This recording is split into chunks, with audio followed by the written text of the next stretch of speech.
গরমে অনেক রকমের ডেজার্ট তৈরি করা হয়, তবে এই ডেজার্টটা খাওয়ার পর শরীর এবং মন ঠান্ডা হয়ে যাবে।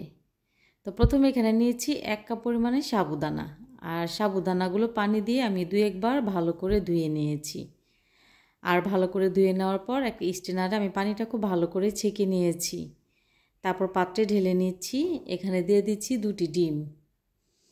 আর ডিমটা দিয়ে দেওয়ার পর হাত দিয়ে খুব ভালো করে ডিমগুলো আমি মিশিয়ে নিচ্ছি সাবুদানার সাথে। আর এমনভাবে মিশাতে হবে যেন ডিমগুলো খুব ভালোভাবে মিশে যায়। আমি খুব ভালো করে মিশিয়ে নিচ্ছি। তো এরই মাঝে যখন ভালো করে মেশানো হয়ে যাবে তখন এভাবে করে রেস্টে রেখে দেব আমি 10 মিনিটের জন্য। আর এই 10 মিনিটে সাবুদানাগুলো ফুলে ডাবল হয়ে যাবে।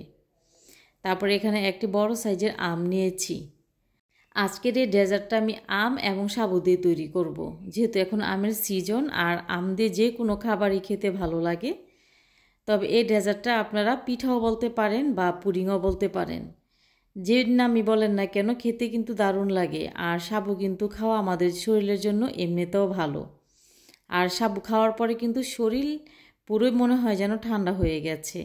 আর আপনারা চেষ্টা করবেন এই প্রচণ্ড গরমে সাবুদানাটা খাওয়ার জন্য। তো আমগুলো কেটে নেওয়ার পর খুব মিহি করে আমি ব্লেন্ড করে নিয়েছি। তারপর এখানে দিয়ে দিচ্ছি 1/3 কাপ পরিমাণে চিনি। চিনির পরিমাণটা আপনারা চাইলে আরেকটু বাড়িয়ে কমিয়ে দিতে পারেন। তারপর এখানে নিয়েছি 1/4 কাপ পরিমাণে পাউডার দুধ। আর যে আমি পিউরিটা রেডি করে রেখেছিলাম ওই পিউরিটা নিয়ে নিচ্ছি। তারপর এখানে আমি কিন্তু সামান্য পরিমাণে এলাচ গুঁড়ো ব্যবহার করেছিলাম ডিমের উগ্র গন্ধটা দূর করার জন্য। আপনারা চাইলে এলাচের গুঁড়ার পরিবর্তে এখানে ভ্যানিলা এসেন্স অথবা লেবুর রস ব্যবহার করতে পারেন। তো সবগুলো উপকরণ খুব ভালো করে মিশিয়ে নিয়েছি। আর যে মলে এই ডেজার্টগুলো আমি তৈরি করব ওই মলটা আমি ঘি দিয়ে খুব ভালো করে মিশিয়ে নিয়েছি। তারপরে এই মলের মধ্যে চামচের সাহায্যে ঢেলে নিচ্ছি। ডেকোরেশন করার জন্য উপরে কিছু ছোট ছোট করে আম কেটে নিয়েছি, আর আম কেটে নিয়ে তারপর উপরে দিয়ে দিচ্ছি।